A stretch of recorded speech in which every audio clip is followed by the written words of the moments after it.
see the difference in impact. What a vehicle wrap is meant to do is A, draw attention to the vehicle, so it catches your eye. That's the very first thing it should do in any case. There's 86,400 seconds in a day, and it's proven that you only have 3 seconds to capture your prospect's attention. That doesn't matter what type of advertising you're using, whether it's web, no matter what. You have about 3 seconds to capture their attention. So we need to have graphics that are compelling enough to do that. Number 2, in most cases, this would be an exception. In most cases, though, you'd want to know immediately. You'd want that prospect to know immediately what field you're in. They don't need to know that you're actually a pool cleaner, but they'll need to know that you do something with swimming pools. That's the second thing a vehicle wrap should do. The third thing is they get compelled to read the message or offer. So you capture their attention, they know what you do, they read the message, and fourth, the call to action has to be placed on that vehicle so you're able to capitalize on it, because that's what you want. That's where your ROI comes from. So whether that call to action is making a phone call happen or making somebody go to your website, a location, an event. Let's say you're advertising an event and you just have a location where the event's at. This is at Cricket Pavilion. And recently we have text messaging, and we're able to do a lot about with text messaging, and I'll go over that a little bit later. As far as location, we don't see a lot of that in Phoenix. We see a lot of that in places like Vegas, LA, Chicago, New York. We see that a lot on taxi cabs. That's where the wraps, you go to Vegas and you see that this show is going to be at the Bellagio, or this show is going to be at Caesar's Palace. And those are what we're talking about, location and events. They're done primarily on taxi cabs. And we now in Phoenix are doing that. I don't know if you guys have seen discount cabs rolling around. Some of these cabs you may have seen running around town. Discount cab is pushing this out very recently in Phoenix. And if anybody's interested in that, I have some brochures I'll put on the back table about the discount cab program. That just kind of takes vehicle wraps to the next level because it's a 24/7 thing. But as you can see, it works really well for events and products, and obviously a charity. As far as location also, something that vehicle wraps do, and this is kind of an industry secret here, if any of you guys have a storefront, you know that on your storefront, your signage that you get is regulated. The size of it is regulated by the city. It's also regulated by your landlord. What it's manufactured out of, all that stuff. They tell you everything that you can do and can't do. With a vehicle wrap, they can't do that. You can go out and buy a box truck, let's say, license it, title it, wrap it, park it out on the street, you've doubled your signage immediately. And there's nothing the city can do about it. It's a licensed vehicle, it belongs to you, it's your delivery truck, and as long as it's licensed and insured, it's legal. So it's a very tricky thing that a lot of our customers have done. In fact, this customer here, Phoenix Barbecue and Deli, went out to U-Haul and bought a horrible looking little box truck and brought it to us. We put some flames all over it very quickly for him. It was very inexpensive, and he puts this out in front of his shop. I've got a testimonial from him that says this is the single most effective form of advertising he ever done. He gets more business from this wrap parked on his street just by people driving by and saying, oh, there's a deli here. They go in.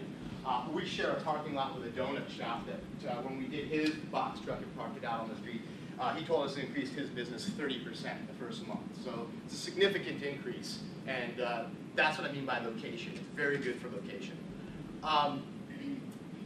Up until recently, the problem with vehicle wraps had been accountability. People ask, how do we know that our leads are coming from this vehicle wrap? How do we know where that ROI is coming from? There's no way to track that. And up until recently, it's been true because we haven't had any studies on that type of stuff. We do now. Arbitron has done some studies. The American Trucking Association has completed some studies. And what we know is, on average, a single trailer makes over 10 million impressions a year. An impression, for those of you who are not privy to advertising, an impression is what we measure almost anything by, whether it's web, whether it's a billboard. An impression just means you've looked at it, and you've got that message. So that's what you want. And we all know that advertising, the more impressions you get, when you place an ad, let's say in a newspaper or a magazine, they always tell you, don't place it for 1 month. You need to have it placed for X amount of months in order for you to maximize, for people to get used to seeing your ad. And so it's the same thing with a vehicle wrap. When you wrap your vehicle, you generally drive the same way to work and back. So the same people, if you leave at the same time, they're going to get to know who you are. And a really great thing about vehicle wraps are, like, I have a Dodge Magnum that's out in the parking lot, and people think that my company has 5, 6 of these Magnums all the same. We don't. But people come up to us all the time, and we hear that from our customers. It makes you look a lot bigger than you really are. These people see that vehicle all the time. You could drive by a Dodge Magnum, white one, every single day and never know that person's there. But if that vehicle's wrapped, you see them every single day. You're going to notice that person and notice that business, and that's what the impressions are. So you want as many impressions as possible. 96% of respondents notice the message of graphics displayed on the truck. So 96% of the people on the road view it, see it. 98% of the people agree that fleet graphics create a positive image for the company. And 96% stated that fleet graphics were more impactful than billboards. And that's important because the billboards are a huge business, and everybody knows Clear Channel, Lamar, all those people who do the billboards. They sell these billboards for big money, big money, especially off of I-17.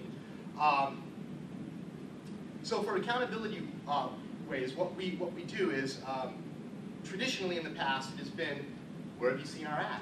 That's what everybody does. They pick up the phone, hi, where did you find us?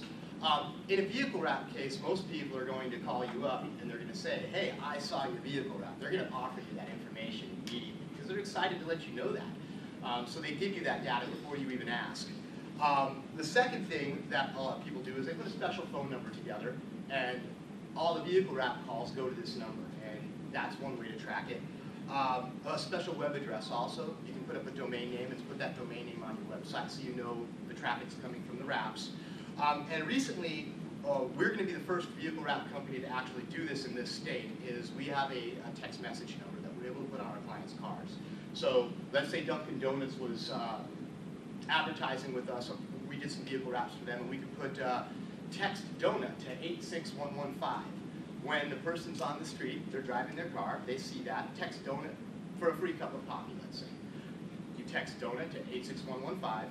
Immediately back to that phone comes a text message that says, show this message to any participating Dunkin' Donuts and get your free cup of coffee. And you walk in with your phone and show it to the cashier, they'll give you a free cup of coffee. That's a way to track it, and you also are collecting phone numbers that you can use to market.